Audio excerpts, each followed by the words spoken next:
British union Jack পতাকা তাকে salute করতে রাজি হয়। তার জন্য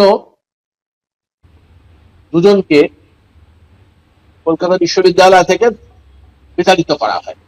কিন্তু তীব্র ছাত্র আন্দোলনের পরে শ্যামাপ্রসাদ তাদেরকে আবার বিশ্ববিদ্যালয়ে ফিরিয়ে দিতে বাধ্য হয়। এই দুজন ছাত্র বিদ্যাসাগর কলেজের ছাত্র, কিন্তু তখন কলকাতা বিশ্ববিদ্যালয়ে ওই সামরিক ট্রেনিং বিভাগে তারা ছিল। এবং এই যে ব্যাপারটা, ধরিত্রী গাঙ্গুলি এবং আরো একজন, এই ধরিত্রী গাঙ্গুলি এবং আরেকটি ছেলেকে যারা বহিষ্কার করেছিল, অপরাধটা কি ছিল? তারা ব্রিটিশ জ্যাককে, ব্রিটিশ পতাকাকে স্যালুট করতে রাজি হয়। তারপরে শ্যামাপ্রসাদের ভূমিকা এটাই। এবং 42-এর আন্দোলনের তীব্র বিরোধিতা। এবং কিছুদিন আগে একটা টিভি সাক্ষাৎকারে শুভেন্দুকে এই প্রশ্ন করা হয়েছে যে আপনি তো মিদনাপুরের লোক, অজয় মুখার্জি, সুশীল ধারা, সতীশ সামন্ত দেশের পার্টির লোক, তাহলে আপনি এই 42-এর আন্দোলনে এই অজয় মুখোপাধ্যায়, সতীশ সামন্ত, সুশীল ধারার পক্ষে দাঁড়াবেন, তাতঙ্গিনী হাজরার পক্ষে দাঁড়াবেন, না শ্যামাপ্রসাদের পক্ষে দাঁড়াবেন? শ্যামাপ্রসাদ 42-এর আন্দোলনের তীব্র বিরোধিতা করছে, একেবারে ব্রিটিশের পক্ষে।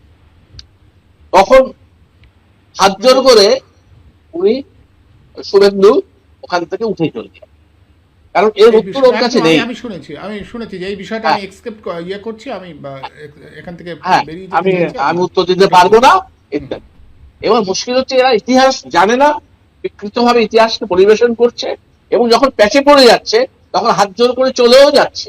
কিন্তু লজ্জা বলে কোনো বিষয়বস্তুদের নেই, কারণ এই মুহূর্তে ভারতবর্ষে যে সাম্রাজ্যবাদী চক্রান্ত চলছে, ভারতবর্ষকে অর্থনীতিকে ধ্বংস করে দেয়া, এদেশের ইকোনমিকে দুর্বল করে তাকে গ্রাস করা, এদেশে শুল্ক বৃদ্ধি করে ভারতবর্ষের 12টা বাজানো যা যা আছে, এবং এদেশের যারা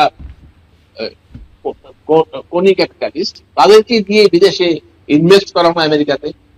আমি ঠিক এখানে রূপমদা তোমার কাছেও আর একটা জিনিস জানতে চাইছি যে আমরা সম্প্রতি যেমন মানবাধিকার আন্দোলনের সংগঠন একটা উদ্বেগ প্রকাশ করেছে যে পুরুলিয়াতে, আমরা ঠিক স্বাধীনতার প্রাক্কালে পুরুলিয়াকে তো একটা অংশ ঘিরে ফেলে সশস্ত্র আন্দোলন যারা করে তাদের নাকি ঘিরে ফেলা হয়েছে, তাদের উপরে রাষ্ট্রীয় নিপীড়ন নেমে আসতে পারে। কারণ আমাদের আশঙ্কা এই কারণে যে আমরা তো জানি আমাদের দেশের স্বরাষ্ট্রমন্ত্রী গতবারও আমরা শুনেছি তার সেই হুঙ্কার যে নিকেশ করে, নকশাল নামে নিকেশ করে দেবো, আইন আদালত রয়েছে, বিচার বিভাগ, তার কোনো কিছু নেই। আমি এটা শান্তনুবাবুকে জিজ্ঞেস করছি, এই যে একটা আশঙ্কা, তুমি এই বিষয়টা একটু বলবে যে কি ঘটনাটা? হ্যাঁ, ব্যাপারটা হচ্ছে যে অমিত শাহ বলেছিল 2031 মার্চের 2026-এর 31 মার্চের মধ্যে ভারতবর্ষ থেকে নকশালপন্থীদের নিকেশ করে দেয়া। এটা ছিল অমিত শাহের ঘোষণা। এবং অপারেশন কাগার নাম দিয়ে তারা মহারাষ্ট্র, মধ্যপ্রদেশ, ছত্তিশগড়, বিহার, উড়িষ্যা, এই যে গোটা অঞ্চলে মাওবাদীর যে প্রভাব ছিল, ওখানে গরিব আদিবাসী মানুষ তারা সংগঠিত হচ্ছিল মাওবাদীদের দ্বারা, এবং তারা সশস্ত্র বিপ্লব এবং রাষ্ট্রের বিরুদ্ধে যুদ্ধ ঘোষণা করেছিল ইত্যাদি ইত্যাদি। এটা ওই এবার তাদের বিরুদ্ধে আইনানুগ ব্যবস্থা নেওয়া যেতে পারে, তার জন্য আদালত আছে। তারা যদি ভারতবর্ষের বিরুদ্ধে বিদ্রোহ করে আইন অনুযায়ী আদালত ব্যবস্থা নেবে। কিন্তু কোন স্বরাষ্ট্রমন্ত্রী সরাসরি তাদেরকে খুন করবার জন্য আদেশ দিতে পারে, কারণ কোন প্রজাতন্ত্রে তার সন্তানদের খুন করবার অধিকার, কোন প্রজাতন্ত্র তার নিজের সন্তানকে খুন করতে বলে না। সে যদি বিপদগামীও হয়, মানে আমি ধরে নিচ্ছি সে অন্য করছে, তাহলেও নয়, হলেও পারে। কারণ রাষ্ট্র অনেক শক্তিশালী, তার পুলিশ আছে, তার মিলিটারি আছে, তার আইন আছে, তার আদালত আছে, তার আমলা আছে, তার অনেক কিছু আছে। কিন্তু যারা এই লড়াইটা লড়ছেন, এই বিদ্রোহ করছেন, তাদের সম্বল বলতে ওই আদিবাসী মানুষের সমর্থন, এবং তারা জঙ্গলে পড়ে থাকে। ওই আদিবাসী মানুষের জল জঙ্গলের যে অধিকার, সে অধিকারকে সুরক্ষিত রক্ষার লড়াইটা তারা করছেন কর্পোরেটের।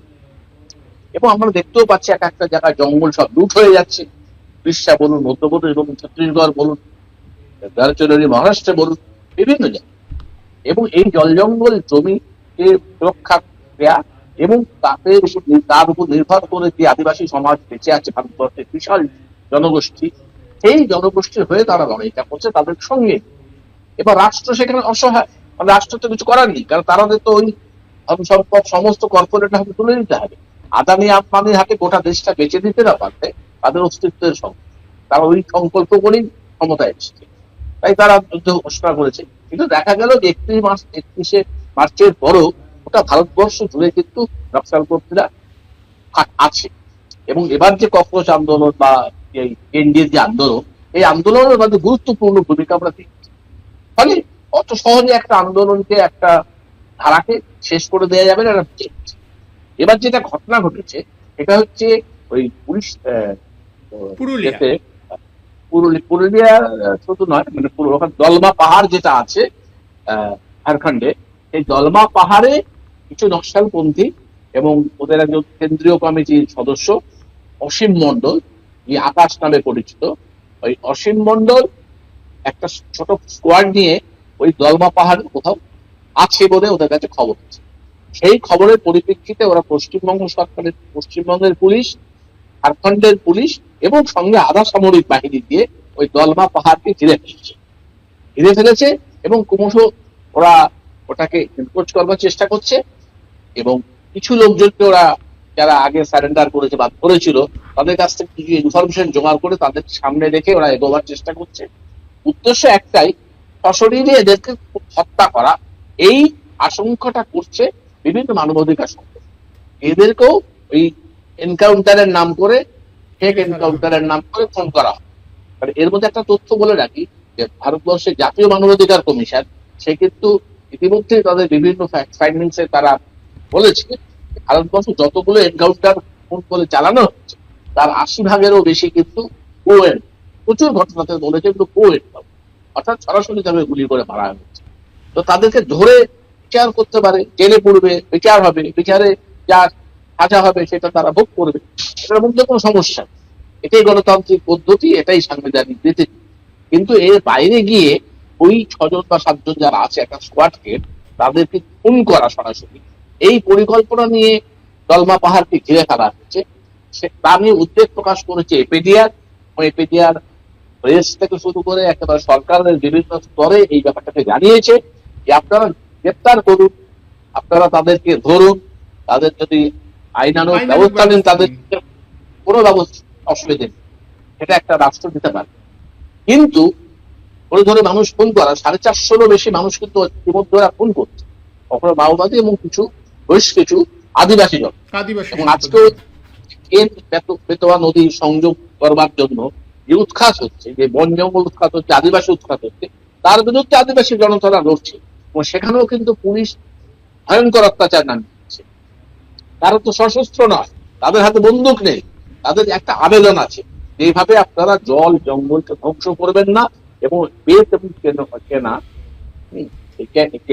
এই দুটো নদীকে সংযোগ করবার জন্য আপনারা যে পরিকল্পনা করেছেন তাতে মানুষের জীবনে যে দুর্বিষহ অবস্থা নেমে আসছে এবং মানুষকে উৎখাত করে এটা করা হচ্ছে, যারা হাজার হাজার বছরের ওখানকার আদিবাসী, এইটার বিরুদ্ধে তারা কথা বলছে, সেখানেও পুলিশ নির্মম ভাবে অত্যাচার করছে।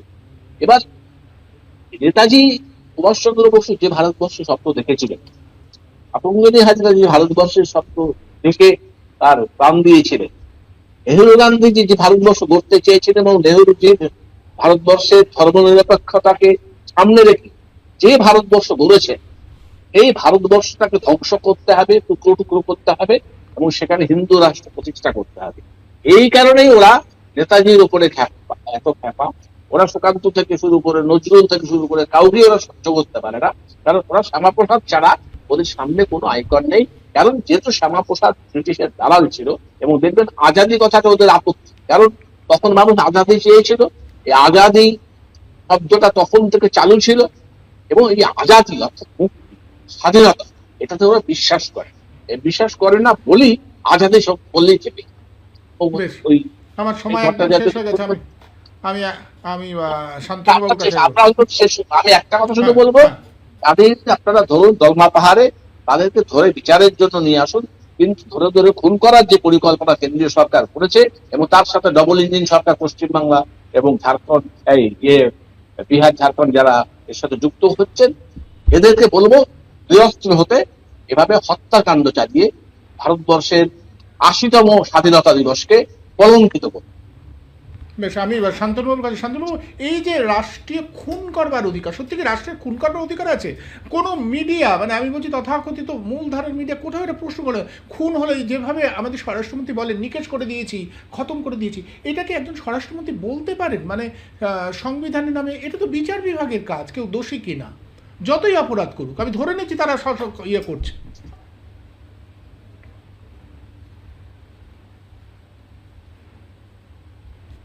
এনকাউন্টারে ডেথ, এতে লকআপে পিটিয়ে মারা ডেথ, এই যে এখন শুধু নাই, আগেও হয়েছে, লেফটেন্যান্ট গভর্নমেন্টের আমলে হয়েছে, কংগ্রেস গভর্নমেন্টের আমলে হয়েছে। কিন্তু পার্থক্যটাই লেফটেন্যান্ট গভর্নমেন্ট বা কংগ্রেস গভর্নমেন্টের আমলে যে এই এই সমস্ত সকল এনকাউন্টার ডেথ বা কাস্টডিতে ডেথ হয়েছে, সেগুলো না তারা তারা সাফাই দেওয়ার চেষ্টা করতো না, তারা অস্বীকার করার চেষ্টা করতো যে না এরকম হয়নি। তারপর যদিও বা প্রমাণ হয়ে যেত, তখন তাদের মধ্যে একটা অপরাধবোধ কাজ করতো, মাথা নিচু করেই থাকতো। কিন্তু এখন প্রকাশ্যে বলছে সকালে ধরবো বিকেলে নিকেশ করবো। তো মুখ্যমন্ত্রী বলতে পারেন সকালে জমা নেব বিকেলে খরচা করে দেবো, তারপরেই বারুইপুরের ওই কাণ্ড ঘটেছে। এইবার কথাটা হচ্ছে যে সেদিনকে ওই যে এতে আপনার বীজপুরে যেটা হলো, ওই যে তৃণমূল কাউন্সিলর মহিলার হাজবেন্ড লকআপে মারা গেল, মমতা ব্যানার্জি গিয়েছিল, তো প্রচন্ড মমতা ব্যানার্জিকে আটকানোর চেষ্টা করেছে বিজেপির লোকেরা, বলছে জনরোষ টনরোষ কিছু না, বিজেপির লোকেরা আটকানোর চেষ্টা করেছে। তারপর দেখলো বিষয়টা আয়ত্তের বাইরে চলে যাচ্ছে, তারপর মুখ্যমন্ত্রী গিয়ে বললেন না না ওটা ঠিক হয়নি, 10 লাখ টাকা ক্ষতিপূরণ, মহিলাকে চাকরি, মাসে 15,000 টাকা ইত্যাদি। এখন কথাটা হচ্ছে যে ছত্তিশগড়ে বা মহারাষ্ট্রে যে মাওবাদী ধরার নামে সবচেয়ে বেশি কিলিং হয়েছে, পাল্টা মাওবাদীরাও হত্যা করেছে। মাওবাদীরাও তো শান্তিপূর্ণ পদ্ধতি বিশ্বাস করে না। এখন ছত্তিশগড়ে এক ভদ্রলোক, তার নাম হিমাংশু কুমার, তিনি গান্ধীবাদী, তিনি গান্ধীবাদী পদ্ধতিতে মানুষের মধ্যে কাজ করেন। হ্যাঁ, তিনি মাওবাদীদেরকে সবসময় বলেছেন হিংসা পরিহার করো, হিংসার দ্বারা কোনো মহৎ উদ্দেশ্য সাধিত হয় না, একটা খারাপ পদ্ধতির দ্বারা ভালো কাজ করা যায় না। আর সরকার যেভাবে ফেক এনকাউন্টারের নামে বা এনকাউন্টারের পরে একটা এলাকায় মুক্ত হয়ে গেলে সেখানে অনেক সময় আদিবাসীদের সন্দেহ করে তাদেরকে নিয়ে এসে হত্যা করছে। উনি দুটোর বিরুদ্ধে বলেছেন না, উনার রাষ্ট্রযন্ত্র ভেঙে দিয়েছে পরে গিয়ে গভর্নমেন্ট, সিআরপি দিয়ে ভেঙে দিয়েছে। ওনাকে শুধুমাত্র বিশিষ্ট গান্ধীবাদী লোক, হ্যাঁ, ওকে মারেনি, কিন্তু রাষ্ট্রযন্ত্র ভেঙে দিয়েছে। তা উনি তো কলকাতায় এসছে, তখন তো বলেছেন এই ঘটনাগুলো। 2006 সালের যে বনভূমি সংরক্ষণ আইন ডক্টর মনমোহন সিং এর সময়কার, এই আইনে পরিষ্কার বলা আছে জঙ্গল কেটে কোনো ডেভেলপমেন্ট করতে গেলে স্থানীয় গ্রাম পঞ্চায়েতের 2/3 সম্মতি নিতে হবে, তাছাড়া করা যাবে না। 1, 2 হচ্ছে শুধু জমি নয়, জমির নিচে ভূগর্ভের নিচে যে সঞ্চিত খনিজ পদার্থ, তার মালিক ওই জমি, যে মালিক সেই আদিবাসী। অতএব খনিজ পদার্থ এক্সট্রাকশনের নামে, ডেভেলপমেন্টের নামেও উচ্ছেদ করা যাবে না। এখন বহু জায়গায় আদিবাসীরা রুখে দাঁড়াচ্ছে, এইখানে মাওবাদী নাম দিয়ে সেখানে আক্রমণ, এনকাউন্টার ইত্যাদি হচ্ছে। ওই সমস্ত জমি কর্পোরেটকে দেওয়া হবে, আদানিদের দেওয়া হবে, তারা সেখানে বিরাট বিরাট খনিজ সম্পদ সমৃদ্ধ এলাকা, বস্তারের অরণ্য এলাকা, হ্যাঁ, তো ওখানে বন জঙ্গল কেটে লোকজনকে মেরে টেরে তাড়িয়ে দিয়ে ওখানে তারপর খনিজ পদার্থ এক্সট্রাকশন হবে, এবং সেই খনিজ পদার্থের খনির মালিক হবে কর্পোরেট। এখন তো রাষ্ট্রায়ত্ত শিল্প টিল্প সব এখন গল্প কথা, যাও বা ছিল বেঁচে দিচ্ছে জলের তলে।